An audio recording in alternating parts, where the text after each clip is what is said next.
Qué importante que todas las personas tengan acceso a la educación y hoy es una jornada importante para reflexionar acerca de este que es un derecho universal. Hoy 24 de enero es el Día Internacional de la Educación y para conocer un poco más acerca de el presente y también de los desafíos que tenemos o como sociedad, lo tenemos con nosotros a Flavio Bucino, referente de Argentinos por la Educación. Flavio, bueno, muchísimas gracias por estar con nosotros esta noche. Buenas noches a todos ustedes, buenas noches Jimena y gracias a ustedes por invitarme.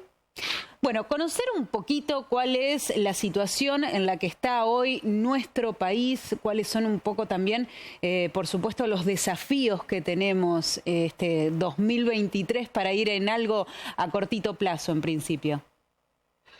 Mira, en principio hoy es un día interesante para reflexionar alrededor del tema educativo. Esto fue tomado, digamos, de las Naciones Unidas, que definieron este día 24 de enero, desde el 2018, esta es la quinta vez en la que se celebra el Día Internacional de la Educación.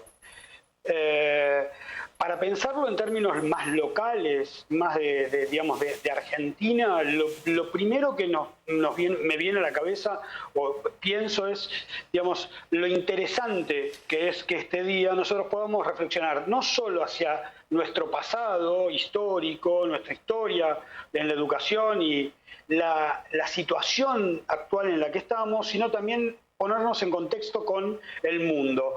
En todo caso, no estamos bien, sin dudas, no estamos bien, pero tenemos algunas cosas muy interesantes para poder avanzar. Y en este caso, Argentinos por la Educación, que es una organización no gubernamental que trabaja fundamentalmente en el aporte de información y datos del sistema educativo para poder tomar mejores decisiones, digamos, construir y desarrollar políticas educativas basadas en evidencia.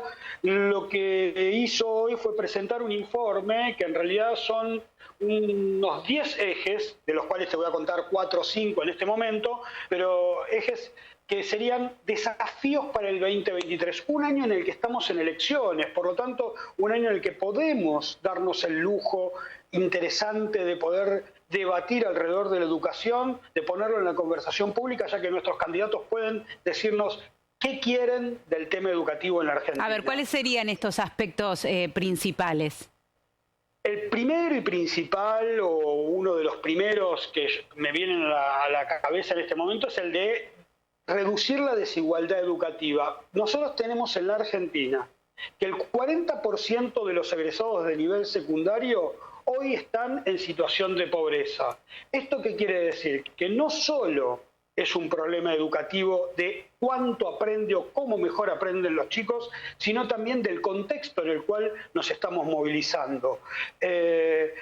Un dato importante para marcar las últimas pruebas de evaluación, las evaluaciones a aprender, dieron que solo el 14% digamos, de los chicos en situación de pobreza tienen un buen desempeño. Esto quiere decir que no es, digamos, no es demarcatorio o definitivo que la pobreza no te hace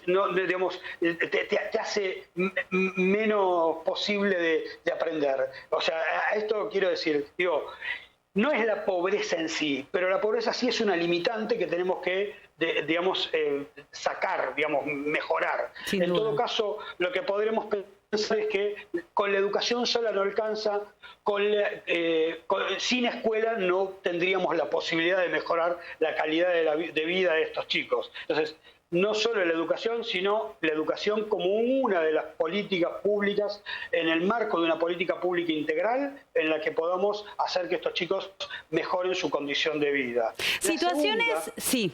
Sí, y la segunda, conectada con este mismo tema, es mejorar las trayectorias educativas. ¿Cómo?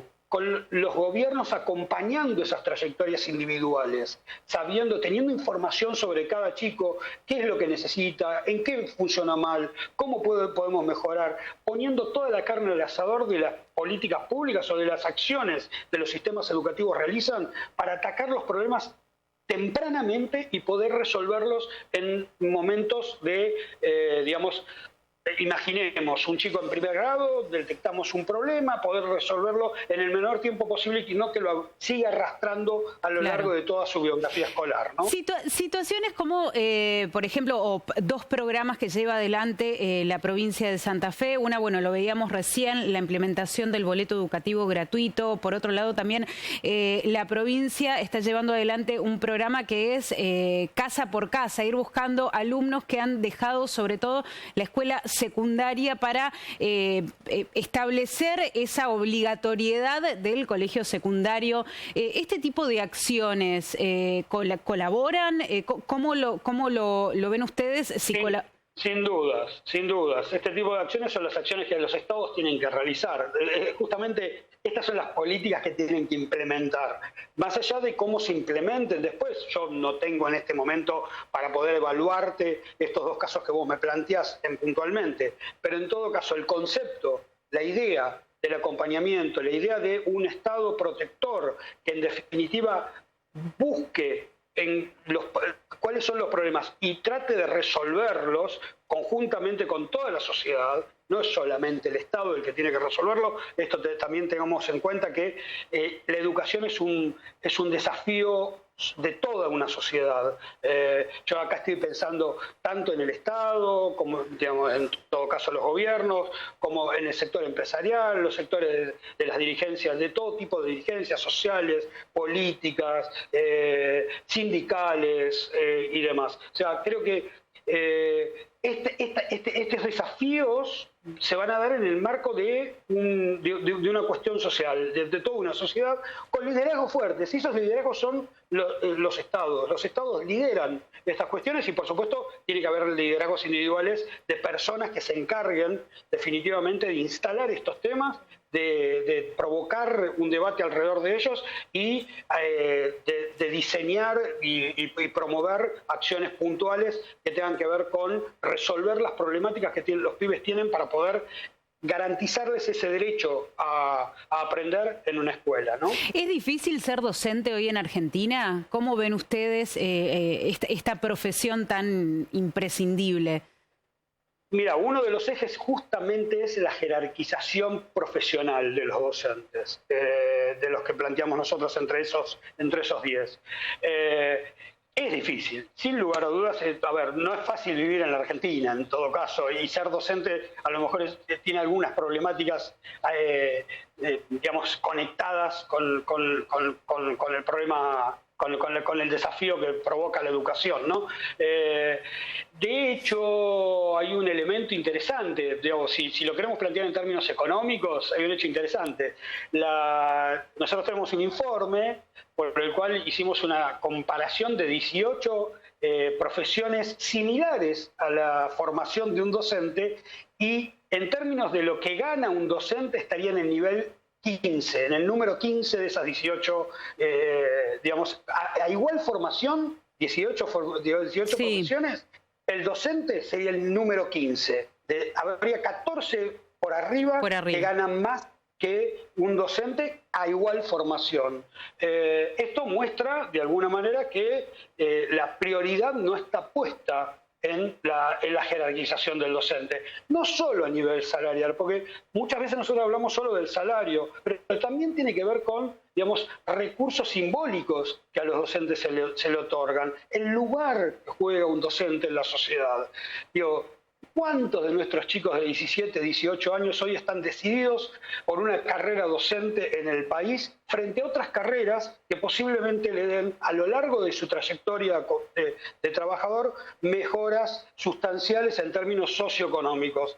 Yo pongo esta situación, entiendo que un jubilado en la Argentina no gana bien, pero cuando uno compara cuánto gana un docente al finalizar su carrera docente contra otras carreras, ejemplo un bancario, nos vamos a dar cuenta que un docente gana muchísimo menos en ese final de carrera. ¿Qué chico de 17, 18 años, viendo a sus docentes jubilarse con salarios bastante magros, va a querer, digamos, va a abrazar a lo mejor la vocación que tiene y no la va a dejar de costado por tener mejoras en otras situaciones. Creo que ahí no solo es la cuestión económica, también es la cuestión del lugar que juega el docente en nuestra sociedad. Y por supuesto, del lado de los docentes, la profesionalización. En todo caso, pensar que uno se forma para enseñar a los chicos y que en todo caso esa formación tiene que ser continua, tiene que haber una capacitación constante, uno tiene que formarse constantemente frente a los cambios que la sociedad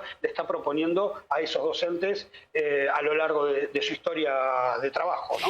Yendo un poquito al último relevamiento que han hecho desde Argentinos por la Educación y estos aspectos que eligen los padres y las madres a la hora de elegir los establecimientos escolares, ¿qué es lo más relevante?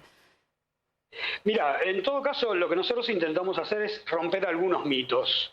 Hay varias cosas que, digamos, se transforman en mito rápidamente en términos educativos.